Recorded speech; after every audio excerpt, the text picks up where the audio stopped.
Here I have Motorola G14, and today I'm going to show you how to insert SIM card and SD card into this device.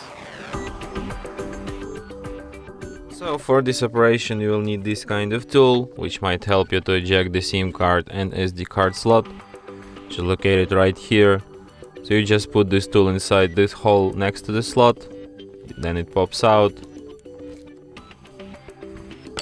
So here you should insert SIM card and an SD card, and here you should insert SIM card.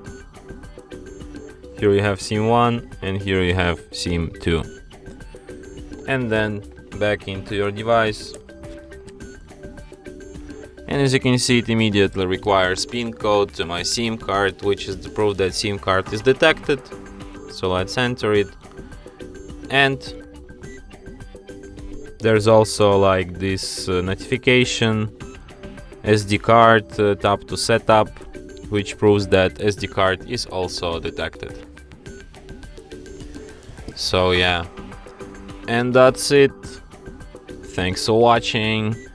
If you find this tutorial useful, don't forget to hit that like button and subscribe to our channel.